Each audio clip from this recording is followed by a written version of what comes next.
How has Mr. Mungale inspired you as a principal? Um, at Dr. Yusuf Dadoo Primary School and the many long years that I've known Mr. Mungale, he has been what I like to call my champion. In other words, he's my go-to support structure at the school, making me laugh, keeping the difficult moments light-hearted, and really being an inspiration in supporting me in taking our school to the next level in terms of digital technologies. So Mr. Mungale has been instrumental in progressing the school towards e-learning and ICTs in our school. How has Mr. Mungale's contributions been effective to the school? I think if one really gets to know Mr. Mungale, his core is the learners, and he inspires teachers and staff to form partnerships with learners, to develop relationships that go beyond the classroom, in teaching them survival skills, life skills, being better human beings, and giving back to the community. So I think in that regard, he's been such an inspiration, not just to me and the staff, but also to the learners, and learners who have now come back to our school and brought their children because of the faith they have in the school, because of the contribution of Mr. Mungale. My name is Adil Mungale. I'm the Deputy Principal of Dr. Yusuf Dadoo Primary School, which is found in the Gauteng West District of Gauteng here in South Africa.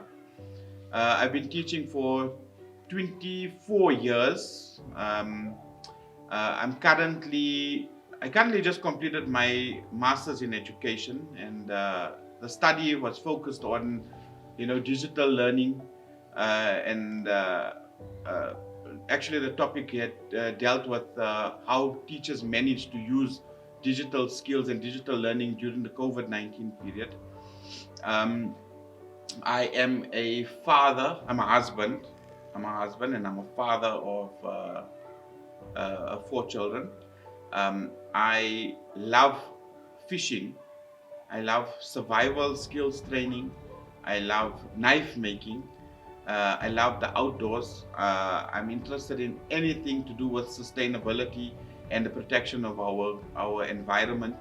Currently, my big focus in the next few years, my focus is going to be on philanthropy, where I'm going to be using my skills to be able to teach the people in the community about global climate change and sustainability.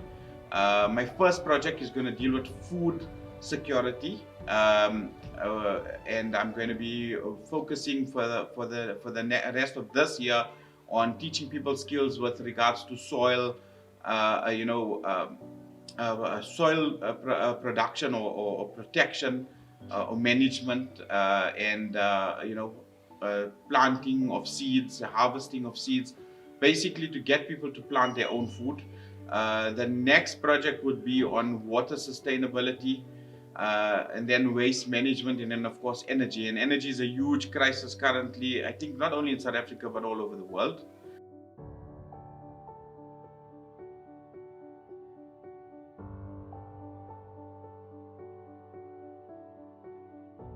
Just please share your story about being a teacher and your background. So I always enjoyed working with people, especially young people, and I chose to get into teaching as a profession because it gave me that opportunity to work with young people, to sort of be impressionable on them. I wanted to make a difference in society, and I'm very happy with the profession that I chose, because it has been so uh, wonderful for me in terms of my achievements that I've gained, and the people that I've met, and what I've learned. I'm a lifelong learner. I'm constantly learning, and I love to teach. I love to learn, and then I love to teach what I've learned. Okay, so if I might ask, what challenges have you faced in terms of your innovation in the classroom and in your classroom results, and your impact in the community as well? Okay, so challenges. I think I want to talk about challenges, on its own, because being a teacher in South Africa, um, is challenging in itself. We've got to deal with overcrowding in our schools because there's not enough schools, or there's too many people in certain areas and too little people in other areas. And also, I think the big challenge that we faced with in this school in particular, and although the school is in a fairly good suburb, most of our learners come from outside, from informal settlements, and they come from poverty. You have to deal on a daily basis with learners who come from very poor backgrounds. Sometimes they haven't eaten. They've taken a walk of maybe 8 to 10 kilometers, sometimes 15 kilometers from home to get to school. And they usually here very, very early in the morning. These are learners that, my heart goes out to, because they leave home, they get to school, they haven't eaten, and that's a challenge. So to solve that sort of problem, we've got sponsors that have given us food to be able to start a feeding scheme. And that has helped a lot.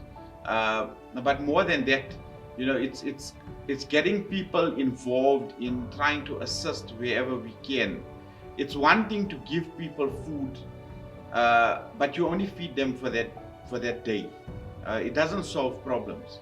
What we need to do is to have more long-term solutions. And this project that I've started here at school this year, which is called Dijo Sa Bato Botle, which is food for everyone. It's a project where I want to get the community involved in food security, where they plant gardens in their own homes.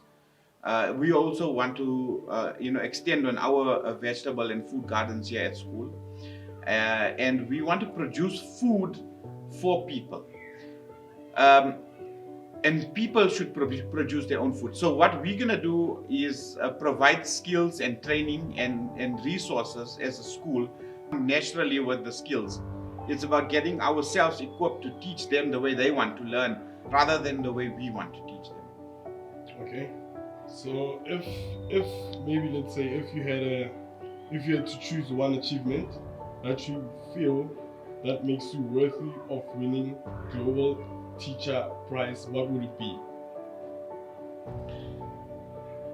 I am extremely passionate about my project where I work with the youth.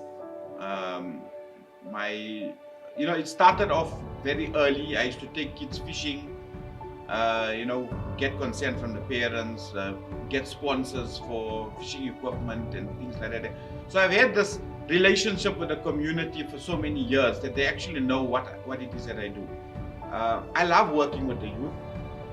I love teaching, but my projects outside of the school are much more effective, if you want to say, in terms of how I've been able to get to kids, and to work with them on a very personal level. Sometimes in the classroom, you can't always, work one-on-one with a learner. But it's good to use the classroom to identify, areas that need work, and then you work with those kids. I've done vocational skills training, where I've taught kids how to use machinery and equipment, in my knife making course. And why do you believe you have made an outstanding contribution to the profession? Well, over a span of 23 years in the profession, I came in to the profession with a lot of IT background, and a time when IT was very, very new, and it was something that people just felt very afraid of. A lot of people used to call themselves BBT, born before technology, and here I came and I understood a lot of aspects with regards to technology, specifically using computers and how to incorporate it in teaching. How has Mr. Mungale inspired you as a teacher?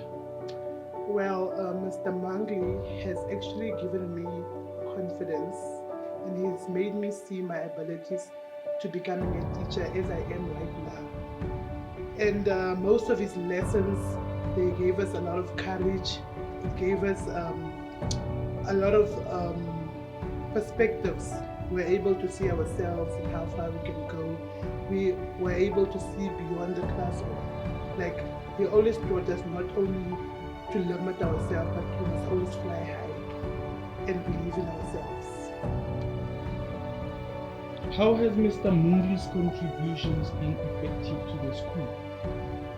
His contributions were always successful, and is always successful. Mr. Mungale has always sacrificed himself for anything, not only towards the school, but also towards the community as well, such as he brought about excursions. He's always teaching learners skills that can build more projects. Yeah, so that's a little bit about me. And I would love for you to come and visit me if you ever have an opportunity to do so.